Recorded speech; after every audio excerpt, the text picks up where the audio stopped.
I promise you it's the only way to get your college football week started off on the good foot. This is the kickoff presented by Ram Trucks, Skubie and Scales edition. I can assure you we will not disappoint you like LeBron did with the second decision.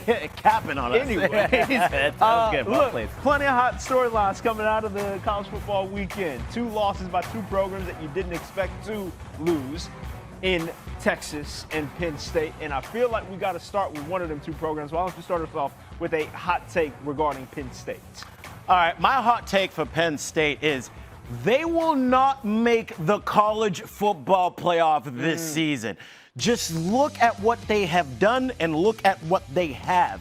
They've already lost 2 games against Oregon. All right, that's an okay loss. Sure. Now you lose to a UCLA team that had not led for 1 second coming into their matchup against them 0-4. They had fired their head coach, fired both of their offensive and defensive coordinator, not even halfway into the season.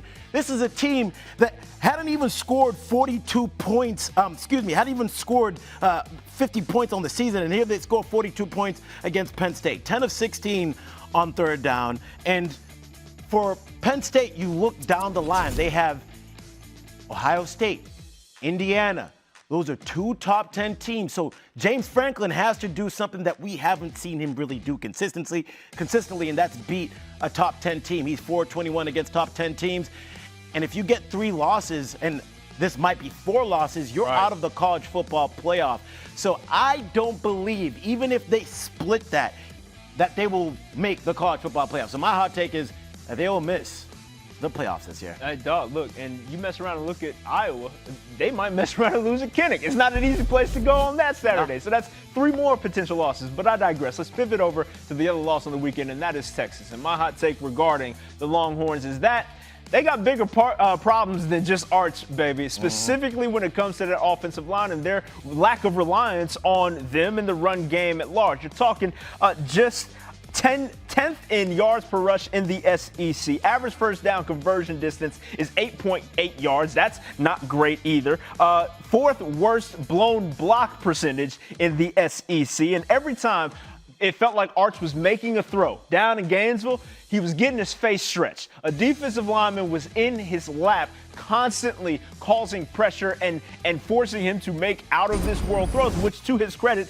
he did, but they also have the worst pressure percentage allowed in the SEC. So all of that to say, you can look at Arch and have your qualms with how he has played this season. I'm not here to defend his level of play. However, if you do not address everything going on around Arch, specifically in that offensive line room, I think we're missing the plot. We're losing the plot with regards to that Texas program. That is so true, and I'm right there with you with Arch Manning. There's a lot more with this Texas team, and they need to look more like a playoff team. No question about that. All right, let's pit these 2 teams together in a little game of Would You Rather. Specifically, we'll start with the quarterbacks. Drew Aller or Arch Manning, who are you allowing to throw a ball and hit an apple off your head?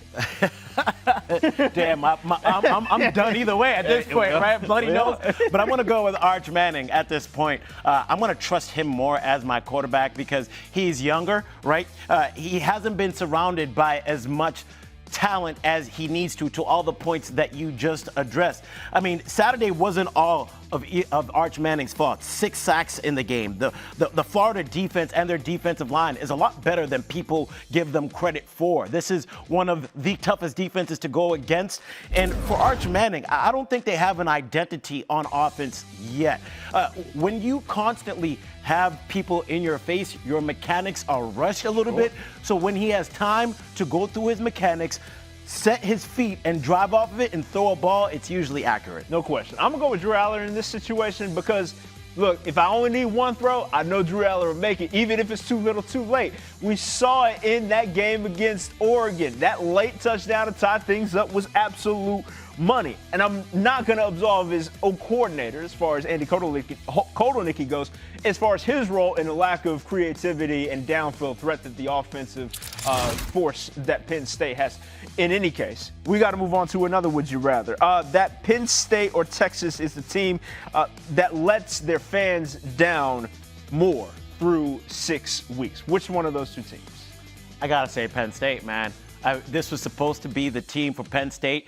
You got a returning quarterback, 2 NFL-worthy running backs. This defense is supposed to be a problem. Yes, you lose to Oregon, but then you lose to UCLA, of all teams to lose to, and now you're in a situation where you have to win out for the rest of the season just to have a college football playoff opportunity. I think Texas has a little bit more leeway if they're going to be a 3-loss team and make the college football playoff because you've lost to better quality opponents, pending what Florida does for the rest of the season. But they have a really tough schedule as well. I think Florida will clip somebody else. But Penn State has let their fans down the most. You bring in Jim Knowles, a defensive coordinator from Ohio State who just won a championship, supposed to make things better, and it's not better. And it's not just the same Penn State team that we saw last year, but even worse, even though they were literally one game or one play away from a national championship. Got one more would you rather for you. Top 10 matchup. Who are you taking, Sark or James Franklin? Taking Sark, man. He knows how to dial him up. He knows how to get people on the phone. I've seen him do it. He's won against top 10 teams a little bit more than James Franklin had. His 5 victories against top 10 versus James Franklin's 4. No question about that. Sark is usually the only option in an equation like this one, but I'm going to give James Franklin a nod, specifically when it comes to a 4th and 1 scenario, because they've shown an ability to actually run in between the tackles, whereas the Texas offense isn't necessarily great at that factor. I know, if anything, that there are no downfield shots when it comes to the Nittany Lions offense. If they can just ground and pound you the whole night, they absolutely will do so. And so in this scenario, I will go with the Nittany Lions and one James Franklin. Time now for unstoppable performances presented by Ram Trucks. How about Miami? Continuing with their hot start to the season. Carson Beck had Florida State's number all night long, finishing with 4 touchdown passes. Mario Cristobal and the Hurricanes have now won 3 straight games versus AP-ranked opponents within a season for the first time since 2004. They got the win, and they had the swag going. So, Trev, let's break this team down. Carson Beck, coming in as a transfer, driving the Lamborghini straight from Georgia. Would you say that he's having a dominant season so far, and we're seeing a potential first-round draft pick here? Okay, so I'll stop short of dominant just for this from this standpoint, at least at this point in the season, in that he's got a heck of a cast around him. Yeah. There's no question about that, and he's certainly clicking on all cylinders. But has he taken over sort of over the course of this offensive run? No. They haven't had to ask him to do that, and there's nothing wrong with that. Now, the first-round pick stuff is always tricky because if he keeps playing at this level here, not necessarily dominating, but playing really well, inevitably, we're going to see the tide turn in the NFL where they all figure out that they need a quarterback, and he will be sitting right there for them. And because of that, he could mess around and turn into a first-round pick without necessarily having the first-round talent from an evaluation standpoint. But that's not to take away anything from what Carson Beck has been doing this season. It has been electric to watch him behind an offensive line that keeps him upright, and a set of receivers that will not drop passes on a regular basis. It's all good. Yeah. I was looking at the numbers for Carson Beck heading into their game against Florida State, and one of the jarring things to me was his completion percentage as it relates to passes 10 or more yards down the field. He was only completing 47% of his passes down the field, which was in the back half of the ACC. But when you talk about passes within 10 yards of the line of scrimmage, he was completing over 70% of those. One of the most accurate passers when it comes down to that in the entire country. So to me, that points out the fact that he has guys who, if you just give them the ball, an extension of the run game, they're going to work and they're going to do their thing. So to your point, he is surrounded by a lot of talent, and he's being kept upright because that offensive line is a problem. Now, Mario Cristobal and Miami have shown that they're the clear class of the ACC. They're beating AP-ranked opponents here. So what do you need to see from them to make it to a national championship game and win it. Just take care of business, right? Like, I don't think there's anybody going to question what they have from a talent evaluation standpoint, but the schedule doesn't necessarily lead to them having many more big matchups down the line. Anything can happen over the course of a season, but it doesn't necessarily jump out that there is a trademark win that they are going to have. Yeah, just look at their schedule, man. Right. What scares you there? Nothing, quite frankly. They have the more talented team than any other team that they're going to face the rest of the way. So handle the business in front of you. They showed a little bit of slippage in the back half of that Florida State game after a 14-point third quarter. They allowed 19 unanswered from the Seminoles, so you got to find a way to just finish. But as long as they do just that, you're looking at a national title contender without question. Yeah, don't go to sleep, Miami, because in that Florida game, if you remember it correctly, Florida was always within shouting distance. They just couldn't get it going offensively, and that is because of that Miami defense being such a problem. So for Miami, you see these wide receivers who can get ball and then go get the end zone. This defense is really what's going to carry them. Bain is a problem. He's a guy that should be talked about as a Heisman. No question. I think where they are tooled best is in the trenches, both offensively and defensively. And so long as they can hold true to that identity that Mario Cristobal clearly wants to hold on to, they'll be just fine. Yeah, Mario Cristobal has done a great job turning this program around. The U feels like it is back, as many people have them as the number one team in the country. But as it relates towards Bill Belichick and UNC, he was supposed to be the guy to come in there and turn things around completely after their last game in which they got beat down by Clemson. Not great. First Take had a discussion about Bill Belichick's tenure, and Paul Feinbaum had a hot take. No, you have no hope at all. Here's what I can't get over. I mean, we're talking about Bill Belichick, who is the greatest NFL coach in history. Right now, Jeff, he's working toward being the worst coach in college football history. That's how bad he is. There's nothing to be happy about. It's an abject disaster. I feel badly for the guy because it seemed like a good idea at the time, but right now, I mean, who in their right mind would want to go play for him? All right, so to me, saying in history is a stretch, but if he was to say the worst right now, this year, well, okay, I get that. I'm not going to argue with it as much. But for you, when you kind of look at this Bill Belichick experience, we talked about it before the show, what do you believe the issue is? It's a matter of talent evaluation. He's not necessarily the greatest at evaluating talent, though he was the greatest NFL coach, as Paul Feinbaum said. He has never been known to be able to acquire and evaluate talent at the highest level. And so with that, that's everything that college football frankly boils down to. It is hilarious that his general manager, Michael Lombardi, I want to make sure I read this quote correctly, said that players no longer caring about colors, shoes, education, or a great campus. Money became the method of enticement. Recruiting became much more transactional than personal. With that understanding, for them to then say that they are basing everything that they hope to build upon around recruiting is interesting. So how are you going to play the game? You got to understand that in the ACC specifically and Power 4 overall, you're going to have to shell out some dollars in order to bring in the very best.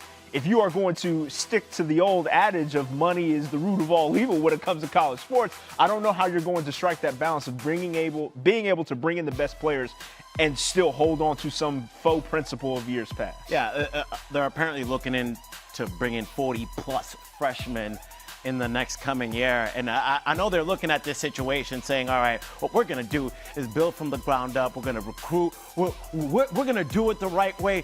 And we're losing recipes. I know you guys are losing recipes, but you're going to have to deal with it. Well, this is a new age of college football. And quite frankly, Bill Belichick, 2-3 years is still pretty long in the age of college football. No question. Look at teams like Texas Tech. Look at teams like Florida State. Heck, even look at a team like Colorado. You can bring in transfer players, but you have to be able to evaluate talent correctly to be successful. No question. All right, the homie Mad Max is in the building here on the kickoff, presented by Ram Trucks. It's always a pleasure to have him join us here on the program. And Max, we got to get right to it because as we were getting ready for the show, we had some news break from one Pete Thamel. It may not necessarily be news in the sense that it is inevitable, but the idea of John Mateer returning for the Red River Rivalry against Texas this Saturday at the Cotton Bowl is a possibility. With that in mind, the quarterback storyline was probably top of mind when it comes to this game. How do you see that now fluctuating with the possible return of one John Mateer? Yeah, it's everything. I mean, that's the biggest question in this game because if you don't have John Mateer, you have two programs that are worried about their quarterback spot. You know, where's Arch Manning's confidence? Michael Hawkins, he started this game last year and struggled. So, you know, if it ends up being those two quarterbacks, it's going to really be, you know, who can just not make the most mistakes in this game. But if it's John Mateer, oh, by the way, you're putting in the best quarterback in college football. So that's an absolute game changer. But it's tough for me. I mean, only a couple weeks off, and you're a quarterback, and you just had surgery on your throwing hand. Even if it's minor surgery, that gives me great concern. And Oklahoma's in a spot too where, you know, this isn't 5 years ago where you might be thinking, hey, if we lose this game, we might not get a shot at a playoff. Does that impact Oklahoma's decision where it's, hey, even if we do lose this one, we know it's a rivalry, we know it's a big game, but we got to make sure John Mateer is healthy 3 weeks from now to ultimately make a playoff push. So there's a lot going on for sure. Yeah, it feels like Oklahoma has a little bit more runway than Texas does because to me, Texas is damn near playing for their season here with 2 losses already on the dock. And you were talking about John Mateer being the best college football quarterback. Everyone thought Arch Manning was the best college football quarterback before the season started. Now after getting sacked 6 times and struggling against Florida, he's had some good moments and some not so good moments. So is the problem Arch Manning or is there a larger encompassing problem with this team?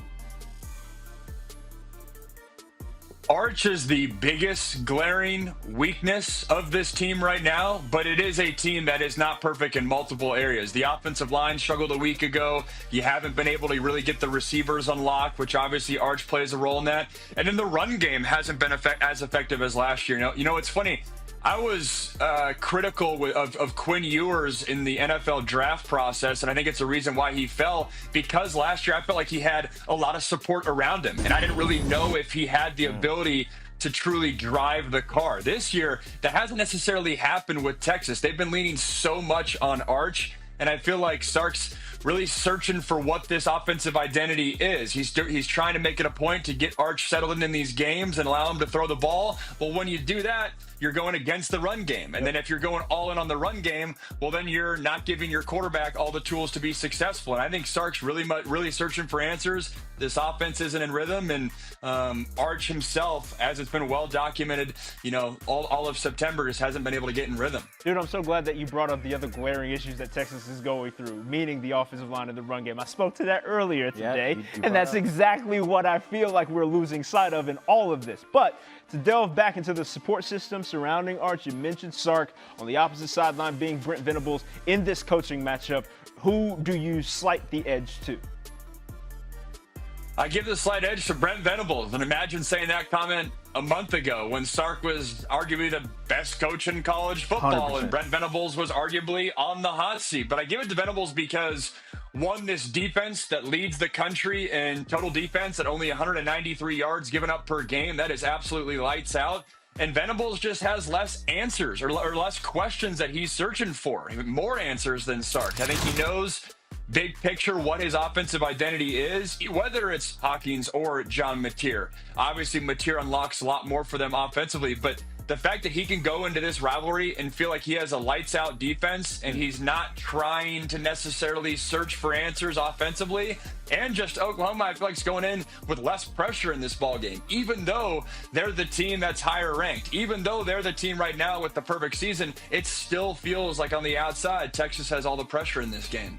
Yeah, I mean, 2 great coaches going head to head. It's going to be strength on strength over there. And then in the Big Ten, we also have 2 coaches going head to head. Kurt Cignetti, Dan Lanning, Oregon, and then we got Indiana. I mean, we looked last year towards this Indiana team, came out of nowhere, and I wasn't sure if they'll be able to repeat it this year. And here we are now in a top 10 matchup with them going on the road. That Oregon win against Penn State kind of downgraded a little bit, but Indiana's win against Illinois, that beatdown still lives nice and strong. What is the path for Indiana to be able to win this game? Yeah, I look at Indiana's last 2 games, and they almost got snuck up on by Iowa a little bit there on the road against Kirk Ferentz's team. But what was the success versus Illinois? I thought their RPO, their run-pass option game, was lights out that game. So much pub for what Fernando Mendoza did in that game. Well, a lot of it wasn't necessarily progression passes downfield. It was the run game was going, and so they were putting that Illinois defense in a bind in terms of getting throws off of that run game, the run-pass options there. To have success against Oregon in Autzen Stadium, I think that run game and that RPO game has to come to life. Iowa stopped it a little bit more, but what a test this is for Fernando Mendoza. You talk about a guy who, college football fans knew who he was one of the top quarterbacks in the portal, but in terms of now we're looking ahead towards, hey, is this guy an NFL first-round draft pick? If he goes on the road to Autzen Stadium against this Oregon defense that gave Penn State's offensive line, which was supposed to be great, they gave them fits. If Mendoza walks into this stadium and plays well, and, even if they don't win, but obviously if they win and it's because of Fernando Mendoza's right arm, he's going to be firmly in that first-round draft pick type of quarterback looking ahead towards May's draft. And all things point to Dante Moore on the opposite sideline being in the exact same echelon. A couple of other quarterbacks that have been cutting up are taking place in the SEC. Alabama taking a trip up to Columbia, Missouri to take on the Mizzou Tigers, who are, for all intents and purposes, really clicking, but on the lowest of keys, not necessarily getting the pub that you may expect them to. Regardless, this weekend, they enter as a 5.5-point home dog to the Bama Crimson Tide. What's your top storyline between Bo Pribula and Ty Simpson? Thank you very much. On the opposite sideline, between the quarterbacks and everything else going on in that matchup, what's the storylines that you're looking at? That maybe we're not giving either of these quarterbacks enough credit. Like, people are on board with Ty Simpson now, but I think it's the best passing attack in the country, Alabama, that is. I'm not saying necessarily the best offense, but in terms of what they're doing, pushing the ball down the field, giving Ty Simpson the keys to the car, all the weapons that they have. I mean, defenses are sitting with 2 high safeties most of the game versus Alabama, and they're still putting up numbers. And Bo Pribula, what a story this is, especially in a year where Penn State's struggling. Right. Drew Aller, I know he played well in the second half versus UCLA, but you look at the stats and, the quarterback that they showed the door to, Bo Pribula, and I know, they had 2 good quarterbacks, but Bo Pribula statistically playing better than Drew Aller. This Missouri offense, much better statistically than Penn State. And so they very much have hit on their transfer portal quarterback. This is a great QB matchup. And I'm sitting here saying, this is SEC. I mean, oftentimes you say the Big 12 is the conference of parity, but the SEC, that top half of the SEC, I don't really know who my favorite is. I think I lean towards Alabama, but the second I say that, Missouri is like, well, what about us? This game has sneaky, I think, late season SEC title implications. And oh, by the way, Ole Miss is sitting up there as a top 5 team as well. Max Browne, we appreciate the knowledge as always, brother. Have a great call this weekend and safe travels to you. Thanks, fellas. That's just some of the action that we have we're able to look forward to this weekend. Another one, Ohio State just continues to take care of business. They're on the road against Illinois, Skubie. Yeah, Illinois struggled in their game against Indiana. We know that, but they picked it up, and they've played really well ever since. So good matchup here, but tough challenge. Florida's reward for that big win in the swamp over Texas, a trip to Aggie Land, whose defense is looking stingy. Yeah, most definitely. But that Florida offense has found some type of identity now. You have some wide receivers come back. Dallas Wilson, that freshman wide receiver is a problem. Yes, he went off in his first game in college. Now, Georgia coming off a win against Kentucky at home. This week, they've got the Deep South's oldest rivalry tilt at Auburn. I know you probably feel good about this game as a Georgia fan, but listen, anything can happen in Jordan Hare, Hugh Freeze, you got a lot of pressure on you in this game. Let me just say that. It'll be a physical ball game as it always is. SEC matchup, you gotta love to see it. No doubt about that. Now, swinging over to the Big Ten, obviously 2 classic programs in the Big Ten, Michigan and USC.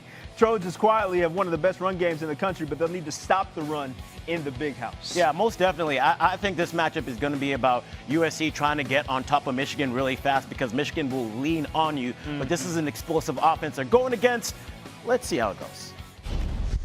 All right, let's check out this week's college football projections from Heather Dinich. And Miami is still at number 1, so get it together, AP poll.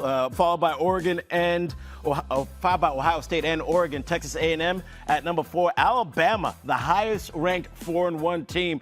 Trev, what really sticks out to you over here? I love the fact that Miami is considered the best team in the nation because they certainly look like it right about now. Yeah, and if you notice, Penn State and Texas, they're not even in the top 25. Biggest losses of Week 6. So now that we've looked at Heather Dinich's rankings, let's welcome in Heather Dinich into the show. And Heather, we saw you on Get Up spitting some fire this morning. So let's continue talking about what you were spitting, and that is Texas. Texas, they were the preseason number 1 ranked team, and then they suffered that loss to Florida. So I'm going to assume that there still is a path for them ahead of their game in the Red River Rivalry. Technically, yes, there's still a path, and I will point to 3-loss Clemson last year, which got into the college football playoff by winning the ACC. So you can have a 3-loss Texas in there, but the reality, guys, is we should stop talking about Texas in the college football playoff because they don't look like a college football playoff team. Arch Manning was sacked 6 times. Yes, he made some good throws when he had a second to throw the ball, but the reality is this team has to play better up front on both sides of the ball to get back into this race. Yeah, there's no question that they've been disappointing, to say the least, with regards to where the expectations were at the start of the season. Now 3-2 on the year. Those 2 losses, one of which was like, okay, maybe Ohio State is just a set of dogs, but this most recent loss to the Gators kind of checked a lot of egos. All that to say, Heather, when we look at another team that fell out of that top 12, top 25 overall is Penn State. Their forecast likely a lot more difficult to sort of ascertain and to really flesh out with regards to their path to the college football playoff. They still have Ohio State, still got Indiana on the schedule, but in all likelihood, does that loss to UCLA just tank everything that they even could do going forward? Well, look, technically, they still have a chance because they could run the table and with wins against Ohio State and Indiana, improve their resume. But I'm going to tell you the same thing I told you about Texas. They don't look like a college football playoff team right now. Drew Aller is 75th in the country in QBR, and their offense is 52nd in the country in offensive efficiency. So are you going to beat Ohio State with that kind of an offense? Are you going to beat Ohio State with that defense that goes on the road and loses to UCLA and forgot the defense on the East Coast? I don't think so. So when you got to put it all together and play some football to even have a chance in these games. And here's the other thing, guys. If they were to run the table and finish 10-2, we'll throw Texas into that conversation too, right? I think this year you're going to see a lot of very talented 10-2 teams. And I'm going to throw Notre Dame back into the conversation. Yeah, literally getting ready to say. Right, because unlike Penn State and Texas, Notre Dame, during their winning streak, has played like a college football playoff team. They found some solutions on defense, which was the biggest criticism of them in their losses to Miami and Texas A&M. Close losses, good losses, not a UCLA loss. What I heard from that, Heather, is that they have improved from their first 2 games of the season. And that's what the college football season is all about. Any sport, you got to be able to get better from your losses. And Notre Dame, they rattle off 10 straight wins. At the end of the season, they're going to be saying this is one of the hottest teams in the country. They're one of the top 12 teams right now. Alabama has improved after their loss against Florida State. And right now, they're looking like one of the top teams in the country. They have 1 loss. But should they be ranked a little bit higher, even though they are in your top 12?